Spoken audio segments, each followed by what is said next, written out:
Welcome back to Change Talk Wednesday, a part of the Rivers Women's Initiative. Today we will be discussing Family Matters. As the saying goes, we don't choose the family that we're born into. Unfortunately, whether it be by God's grace and His decision or whether it be by happenstance, we are positioned into families of strangers that we never knew and people that we grow to love. The problem is, in today's society, the idea and the power of the family has become something of a memory.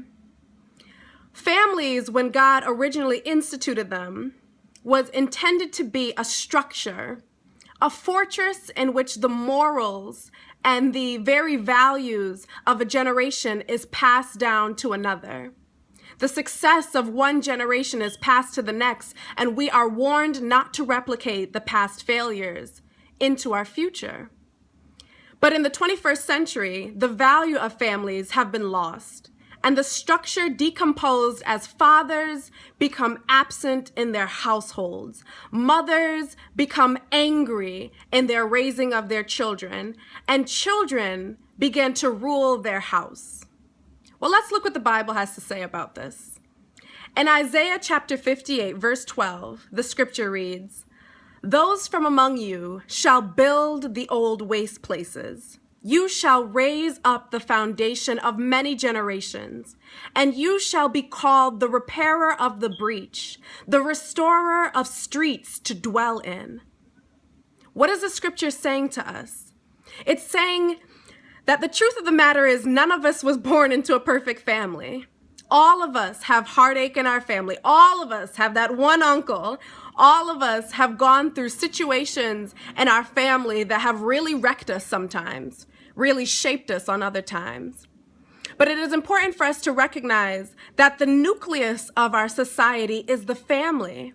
And if we want to make real change begins in our own households. For those of you that are parents, real change begins with how you raise your children. For those of you that are just children and haven't yet found your spouse, real change begins with how you engage those that have gone on before you. Have you taken the time to really listen to the lessons that are being told? Have you taken the time to really build a family around you that will speak of the morals and the values that you hold? Repairing our society begins with repairing our homes.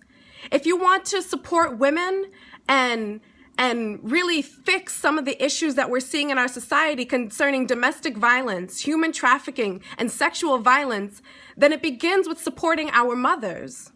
It begins with raising our daughters with virtue and value.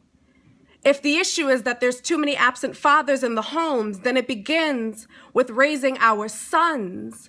It begins with showing them a male figure of strength and stature. What I'm trying to tell you today is you are a part of a bigger picture. You, whether you're a daughter, a mother, a father, a son, you are part of the nucleus of our societal structure. And how you engage your family will determine how our society goes. You are an agent of change. Because today, if you take the time to remember the heritage of your family, to remember the values, to remember the morals that need to be passed down, you become a change maker for generations that have not yet come on the face of the earth. So on this week, what is our challenge? Our challenge is to engage our families with honor and with awe, knowing that there is something priceless brewing in the laughter of your family, knowing that there is something valuable brewing in the values and the morals that are passed down from generation to generation, knowing that you can be the catalyst for change in so many lives if it just started first with your family.